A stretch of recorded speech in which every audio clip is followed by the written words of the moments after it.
right, guys, we are here at the Emerald Cup. This is Q Grows. We're here at Cannabis at the Emerald Cup, and we've got Matt from Midzotics. Thanks for joining me today, man. Of course, man. Thanks for having me.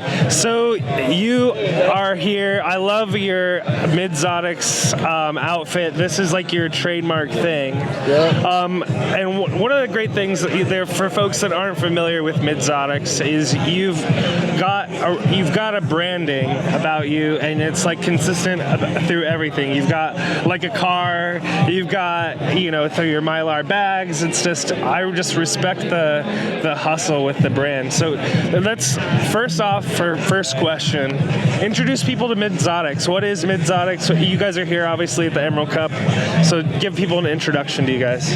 So Midzotics is affordable fire for the cost-conscious custy.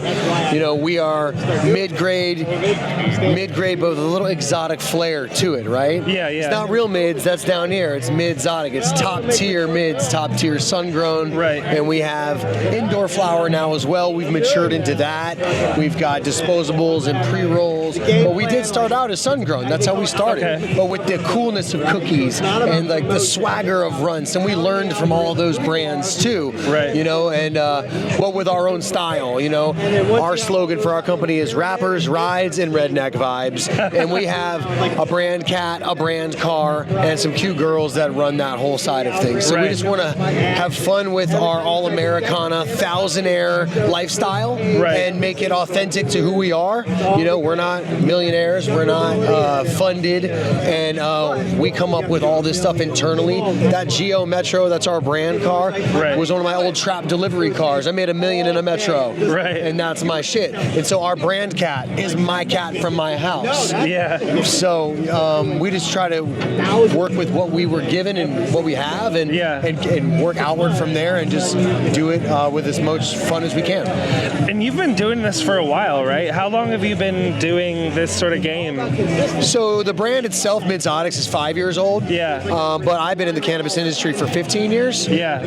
Officially, and I've seen the good, the bad, and the ugly of it all. Yeah. And now we're taking the brand into other markets. Right. New Mexico, we're partnered up with Happy there, and we're dropping product into dispensaries in New Mexico and now Washington D.C. That's so. How do you, since you're such a scrappy company, how do you take on projects like that and expand into these different markets? It takes partners, and so basically it's through licensing deals, and you have to find local suppliers, local manufacturers, and you gotta bring something to the table in the way of like your marketing support, your store support, and then also you have to have, some people willing to share in some of those costs or have some money set aside to like execute on those things. Right.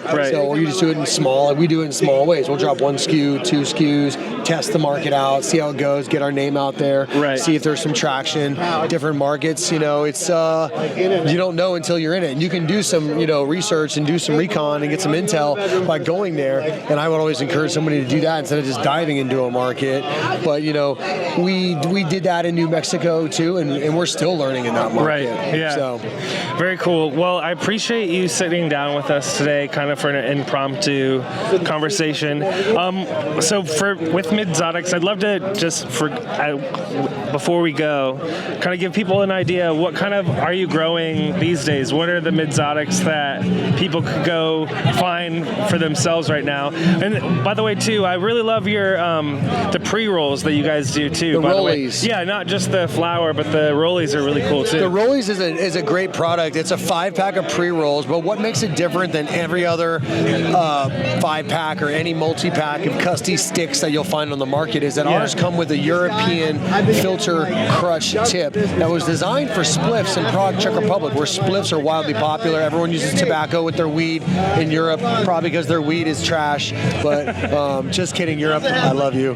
But the weed is, not as plentiful there, and not as high quality as is here. And so spliff culture is a big thing there. And so they have these really great filters there made by this company called Rollies. So I got the filters, started importing them, zero success.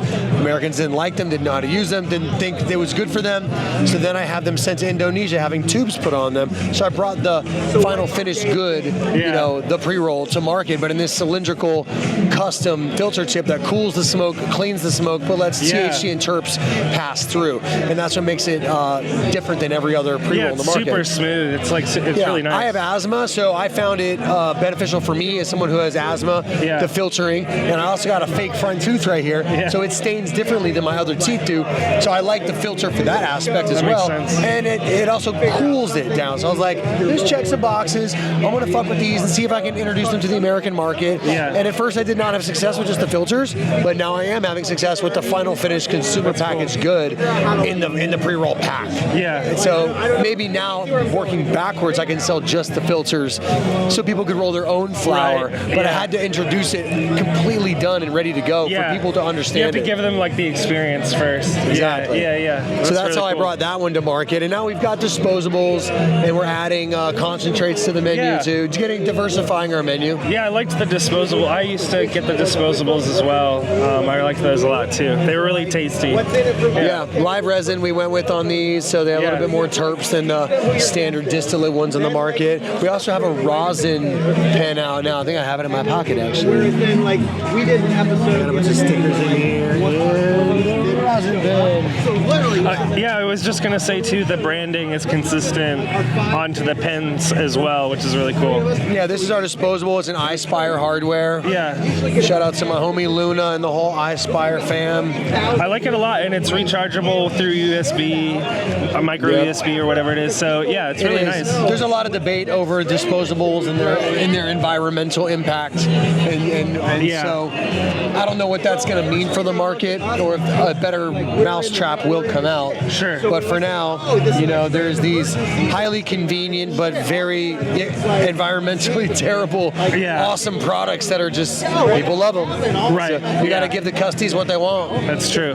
Well, thank you so much for sitting down with me today, man. Appreciate your time, and I hope you have a great rest of your weekend. Thanks, bro. Peace. Shout out to the Emerald Cup. Okay, cool. I just want to give a shout out to the social equity booth. Everybody stop by the Legacy Market. Support legacy brands. Support OG operators. Support social equity. They're the culture of this industry and what set this shit off. So make sure you support those brands when you see them around. Literally just